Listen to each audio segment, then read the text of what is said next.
بسم اللہ الرحمن الرحیم۔ السلام علیکم۔ اسپرٹ آف اسلام چینل میں ایک بار پھر خوش آمدید۔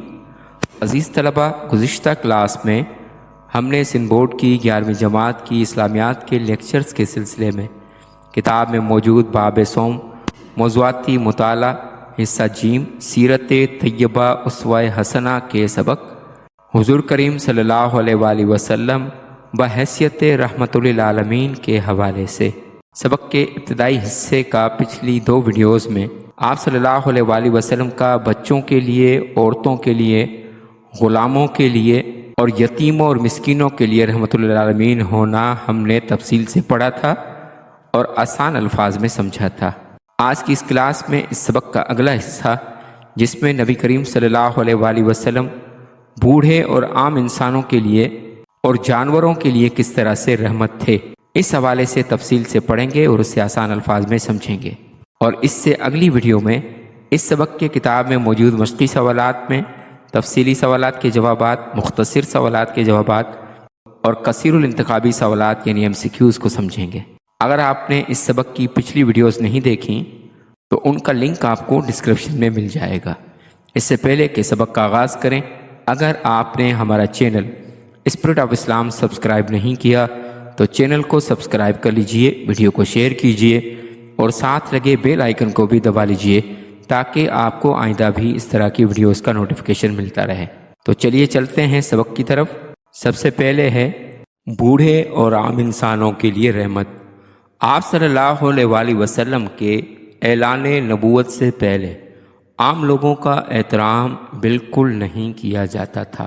معمولی بات پر کسی کو قتل کرنا ان کے لیے بہت آسان تھا، یعنی جو طاقتور ہوتا وہ کمزور کو اپنے ظلم کا نشانہ بناتا، ذرا سی بات پر تلواریں نکل جاتی۔ آپ صلی اللہ علیہ وآلہ وسلم نے ہر انسان کو اپنی جان، مال اور ناموس کے تحفظ اور عزت کا حق دیا۔ نبی کریم صلی اللہ علیہ وآلہ وسلم نے ایک حدیث مبارکہ میں اس حوالے سے فرمایا کہ ایک مسلمان کی جان، مال، عزت دوسرے مسلمان کے لیے حرام ہے۔ رشتہ داروں، عزیز و اقارب، عورتوں، مردوں، بچوں اور کمزوروں کے حقوق کا تعین کیا، یعنی حضور علیہ الصلوۃ والسلام نے قریبی رشتہ داروں کے حقوق بھی بتائے، عورتوں کے، مردوں کے، بچوں کے اور کمزوروں کے حقوق بتائے۔ حضور کریم صلی اللہ علیہ وآلہ وسلم نے فرمایا، جو ہمارے بڑوں اور بزرگوں کا احترام نہیں کرتے، جو ہمارے بڑوں اور بزرگوں کا احترام نہیں کرتا اور ہمارے چھوٹوں پر رحم نہیں کرتا، وہ ہم میں سے نہیں ہے۔ یہ سنن نبی داؤد کی حدیث نمبر 4943 ہے۔ اسی طرح آپ کا فرمان مبارک ہے، کسی مومن سے بدکلامی کرنا گناہ ہے اور اس سے لڑنا کفر ہے۔ یہ صحیح بخاری کی حدیث نمبر 48 ہے۔ نبی کریم صلی اللہ علیہ وآلہ وسلم بوڑھوں کے ساتھ بہت زیادہ نرمی فرمایا کرتے تھے۔ جب کوئی ضعیف بوڑھا شخص آتا تو آپ صلی اللہ علیہ وآلہ وسلم کھڑے ہو جاتے، اس کی بات کو غور سے سنتے، اس کو وہ عزت دیتے جو بادشاہوں کو بھی نہ ملتی، اور یہاں تک کہ آپ صلی اللہ علیہ وآلہ وسلم ضعیفوں اور بوڑھوں کی وجہ سے نماز اور عبادات میں آسانی فرمائی۔ آپ صلی اللہ علیہ وآلہ وسلم نے ایک موقع پر فرمایا کہ تم میں سے جو شخص لوگوں کا امام بنے، یعنی نماز کے لیے جماعت کروائے، تو وہ کمزور، بیمار اور ضعیف لوگوں کا، بوڑھوں کا خیال رکھے۔ اور بوڑھی خواتین کے حوالے سے احادیث مبارکہ میں آتا ہے کہ نبی کریم صلی اللہ علیہ وآلہ وسلم بوڑھی عورتوں کے گھروں میں جا کر خود پانی بھر دیتے، ان کے گھروں کا کام کرتے، ان کی ضرورتوں کو پورا کرتے، اور اتنا خفیہ انداز میں یہ کام کرتے کہ صحابہ کرام کو بھی پتہ نہیں ہوتا تھا۔ ایک بار ایک بوڑھی عورت آپ صلی اللہ علیہ وآلہ وسلم کے پاس آئی اور آ کر عرض کی کہ اے محمد صلی اللہ علیہ وآلہ وسلم، میرے گھر کے کام کر دو۔ آپ صلی اللہ علیہ وآلہ وسلم نے مسکرا کر فوراً اس کی خدمت کی۔ اور بوڑھے لوگوں کے حوالے سے آپ صلی اللہ علیہ وآلہ وسلم نے فرمایا کہ جو ہمارے بڑوں پر رحم نہیں کرتا وہ ہم میں سے نہیں ہے۔ اور جب کوئی بوڑھا شخص اسلام قبول کرتا تو آپ صلی اللہ علیہ وآلہ وسلم اسے خوش آمدید کہتے، اس کے لیے دعا فرماتے، اس کے لیے آسان احکام بتاتے، کیونکہ زیادہ ذمہ داریاں اس کے لیے مشکل ہوتی۔ اور بوڑھے لوگوں کے آپ صلی اللہ علیہ وآلہ وسلم ہاتھ پکڑ کر ساتھ چلتے، ان کے دکھ سنتے، انہیں تسلی دیتے۔ اور نبی کریم صلی اللہ علیہ وآلہ وسلم نے فرمایا کہ هل تنصرون وترزقون الا ضعفاءکم، تمہاری مدد اور تمہیں رزق صرف تمہارے کمزوروں کی وجہ سے دیا جاتا ہے۔ اور ایک حدیث مبارکہ میں نبی کریم صلی اللہ علیہ وآلہ وسلم نے فرمایا، ان من اجلال اللہ اکرام للشیبۃ المسلم، کہ بے شک اللہ کی عظمت کی تعظیم میں سے یہ ہے کہ مسلمان بوڑھے کا احترام کیا جائے۔ اور کمزور لوگوں کے حوالے سے آقا علیہ الصلوۃ والسلام نے فرمایا، ارحموا ترحموا اغفروا یغفر لکم، رحم کرو تم پر رحم کیا جائے گا، معاف کرو تمہیں معاف کیا جائے گا۔ اس حوالے سے احادیث مبارکہ میں بے شمار واقعات آتے ہیں کہ ایک بار مدینہ کے باہر ایک نابینا بوڑھی عورت تھی۔ حضور علیہ الصلوۃ والسلام روزانہ فجر سے پہلے اس کے گھر جاتے، جھاڑو دیتے، پانی بھرتے، اس کا سامان ٹھیک کرتے۔ حضرت ابوبکر رضی اللہ تعالیٰ عنہ نے ایک دن آپ صلی اللہ علیہ وآلہ وسلم کا پیچھا کیا اور دیکھا کہ یہ سب کام رسول اللہ صلی اللہ علیہ وآلہ وسلم کر رہے ہیں۔ اور اسی طرح سے جب مکہ فتح ہوا تو حضرت ابوبکر صدیق رضی اللہ تعالیٰ عنہ اپنے بوڑھے اور نابینا والد ابو قحافہ کو اسلام لانے کے لیے لائے، تو ان کی داڑھی اور سر پوری طرح سفید تھے، تو آپ صلی اللہ علیہ وآلہ وسلم نے عزت دی، احترام اور نرمی سے اپنے سامنے بٹھایا۔ آگے فرماتے ہیں کہ فتح مکہ کے وقت حضور اکرم صلی اللہ علیہ وآلہ وسلم نے اپنے دشمنوں کو عام معافی دے کر دنیا کے سامنے رحمت للعالمین ہونے کا عملی مظاہرہ کیا۔ یعنی 8 ہجری میں فتح مکہ کے موقع پر نبی کریم صلی اللہ علیہ وآلہ وسلم جب فاتحانہ شان کے ساتھ شہر مکہ میں داخل ہوئے تو کئی لوگ ایسے تھے جنہیں اپنے انجام کا خوف تھا۔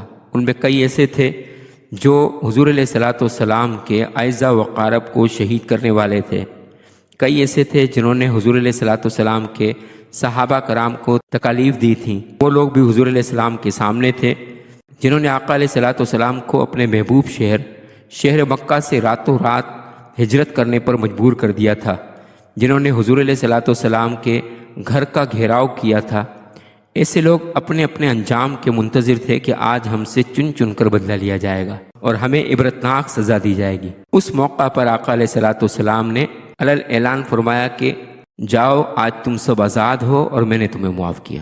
حضور کریم صلی اللہ علیہ وآلہ وسلم کی رحمت اور آپ کے پیغام ہدایت کی بدولت تمام انسان سیدھے راستے پر آ گئے اور ابدی نقصان سے بچ گئے۔ اس نعمت کو قرآن مجید میں اس طرح بیان کیا گیا ہے۔ سورہ آل عمران کی آیت نمبر 103، جس کا ترجمہ یہاں لکھا ہے، اور اپنے اوپر اللہ کی اس مہربانی کو یاد رکھنا جب تم ایک دوسرے کے دشمن تھے، یعنی عرب کے لوگوں کو، مسلمانوں کو مخاطب کر کے یہاں فرمایا گیا ہے کہ تم ایک دوسرے کے جان کے پیاسے تھے، تو اس نے تمہارے دلوں میں الفت ڈال دی، یعنی آپس میں ایسی محبت پیدا کر دی کہ رحماء بینہم کا عملی پیکر بن گئے، ایک دوسرے پر رحم کرنے والے بن گئے، اور تم اس کی مہربانی سے بھائی بھائی ہو گئے۔ نبی کریم صلی اللہ علیہ وآلہ وسلم نے ان صحابہ کرام کے درمیان جو ایمان لانے سے پہلے ایک دوسرے کی جان کے پیاسے تھے، ایسی محبت پیدا کر دی کہ اب وہ ایک دوسرے کے لیے اس قدر نرم ہو گئے تھے اور دشمنوں کے لیے اس قدر سخت ہو گئے تھے کہ جس کی مثال رہتی دنیا تک نہیں ملتی۔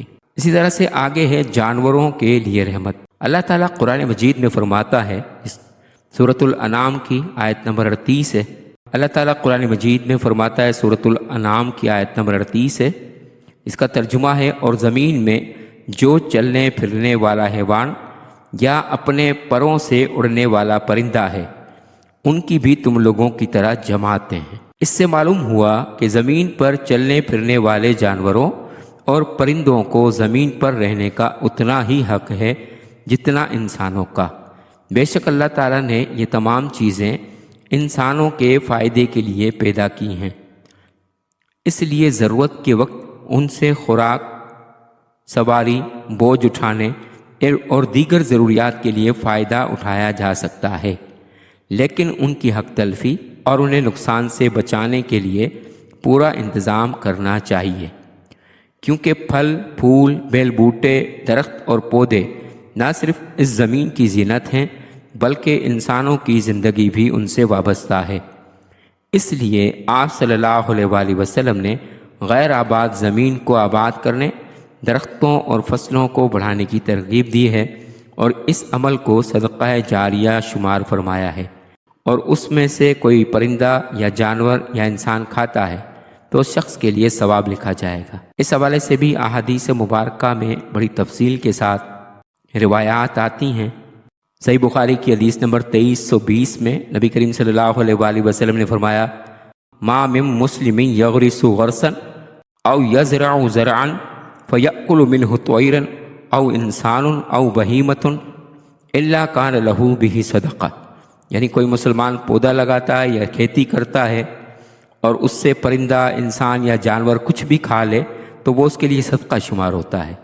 اسی طرح سے مسند احمد کے اندر ایک حدیث مبارکہ ہے کہ نبی کریم صلی اللہ علیہ وآلہ وسلم نے فرمایا، ان قامت الساعۃ وفی ید احدکم الفصیلہ فان استطاع الا یقوم حتی یغرسها فلیغرسها، فرمایا کہ اگر قیامت قائم ہو جائے اور تم میں سے کسی کے ہاتھ میں کھجور کا پودا ہو اور وہ اسے لگا سکتا ہو تو اسے ضرور لگا دے۔ اور اسی طرح سے درخت لگانے کے حوالے سے نبی کریم صلی اللہ علیہ وآلہ وسلم نے سنن ابن ماجہ کی حدیث نمبر 2341 میں حضور علیہ الصلوۃ والسلام نے فرمایا، من غرس غرسا فلہ بکل ما یصاب من ثمرہ صدقہ، کہ جس نے درخت لگایا تو اس سے جتنی بھی پیداوار حاصل ہوگی وہ سب اسے صدقہ لکھا جائے گا۔ اور پھر جانوروں کے حوالے سے حضور علیہ الصلوۃ والسلام کا رحمت ہونا، اس حوالے سے بھی احادیث مبارکہ میں بے شمار روایات آتی ہیں۔ بخاری شریف کی حدیث نمبر 2363 میں حضور علیہ السلام نے فرمایا، فی کل کبد رطبۃ اجر، کہ ہر جاندار کے ساتھ بھلائی کرنے میں اجر ہے۔